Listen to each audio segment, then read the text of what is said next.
মক্কার অদূরে একবার তীর্থযাত্রীদের মেলা বসেছিল। দূর দূরান্ত থেকে আগত আরবের বিভিন্ন গোত্রের লোকেরা সেখানে তাঁবু গেড়েছিল। আল্লাহ নবী হযরত মুহাম্মদ সাল্লাল্লাহু আলাইহি সাল্লাম তাদের কাছে গিয়ে সেদিন বলেছিলেন, হে আরবের মানুষেরা, আমি আল্লাহর সত্য নবী। মক্কার কুরাইশরা আমার আহ্বানকে প্রত্যাখ্যান করেছে। তোমাদের মধ্যে কি কেউ এমন আছো যে আমাকে আর আমার সাথীদেরকে আশ্রয় দেবে, যেন আমি মানুষের কাছে এই মহাসত্যের আহ্বান পৌঁছে দিতে পারি? রসুলের এই কথা শুনে সেদিন তারা মুখ ফিরিয়ে নেয়। আল্লাহর সত্য দিনের প্রতি তাদের এই উদাসীনতা আল্লাহ নবীকে ভীষণ কষ্ট দেয়। অতঃপর তিনি তাদেরকে বলেন, আমি তোমাদেরকে এক সওদার প্রস্তাব দিচ্ছি।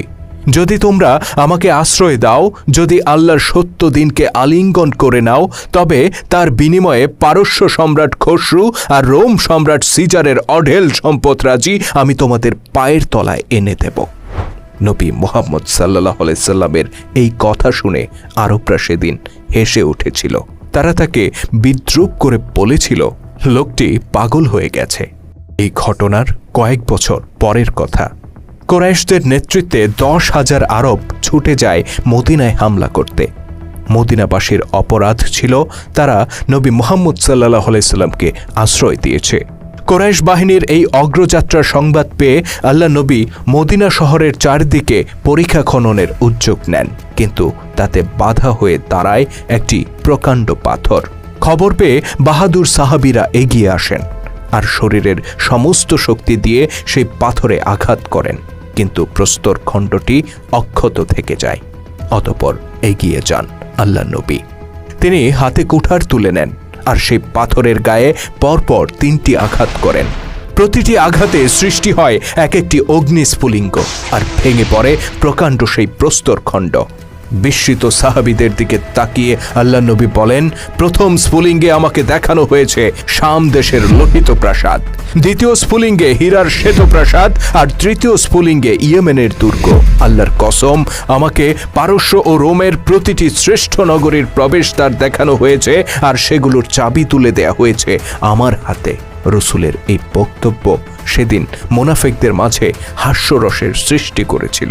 তারা পশ্চাতে অট্টহাসিতে ফেটে পড়ে আর বলে, সামান্য আরবদের হাত থেকে রক্ষা পেতে মাটি খুঁড়ছে যে ব্যক্তি, সে কিনা স্বপ্ন দেখায় পারস্য ও রোম সাম্রাজ্য জয়ের। ইতিহাস সাক্ষী, আল্লাহ নবীর এই বক্তব্য মিথ্যা ছিল না, বরং এই বিদ্রুপকারী আরবরাই একদিন তার প্রতি ঈমান এনেছিল আর দলে দলে মুসলিম ফৌজে যোগ দিয়েছিল। আর তাদেরই হাত ধরে সত্য প্রমাণিত হয়েছিল নবী মুহাম্মদ সাল্লাল্লাহু আলাইহি সাল্লামের ভবিষ্যৎবাণী।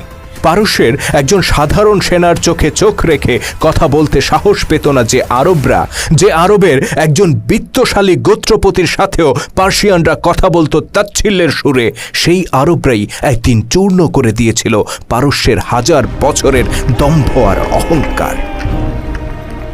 মুসলিম উম্মার সামনে সেদিন খুলে গিয়েছিল পারস্যের প্রতিটি দুর্গের প্রবেশদ্বার আর সেগুলোর চাবি তুলে দেয়া হয়েছিল এই উম্মার হাতে। অবহেলিত আরবদের হাতে ইরানি শাহেনশাহ খসরু পারভেজের উত্তরসূরিদের এই পরাজয় ইতিহাসের এক চমকপ্রদ অধ্যায়। আর বিস্ময়কর এই অধ্যায়ের সূচনা হয়েছিল যার হাত ধরে, তিনি নিজেও ছিলেন আরেক বিস্ময়।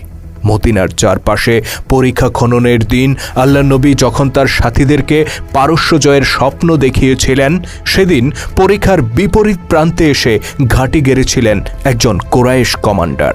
মদিনাকে ধ্বংস করার জন্য তিনি তার বাহিনী নিয়ে ছুটে এসেছিলেন মক্কা থেকে। নাম খালিদ বিন ওয়ালিদ। কে জানত নবী মুহাম্মদ সাল্লাল্লাহু আলাইহি সাল্লাম সেদিন যে ভবিষ্যৎবাণী করেছেন তা সত্য প্রমাণিত হবে শত্রু শিবিরে থাকা ওই কমান্ডারের হাত ধরে? কে জানত ইসলামের ঘোর শত্রু এই মানুষটি একদিন আল্লাহর সত্য দিনকে আলিঙ্গন করে নেবেন আর মৃত্যুর আগ পর্যন্ত সবচেয়ে বিপজ্জনক, সবচেয়ে দুর্ধর্ষ অভিযানগুলোতে সাহাবীদের নেতৃত্ব দেবেন? উম্মতে মুহাম্মদীর পারস্য বিজয়ের সেই রোমাঞ্চকর অধ্যায়ে আপনাকে স্বাগতম।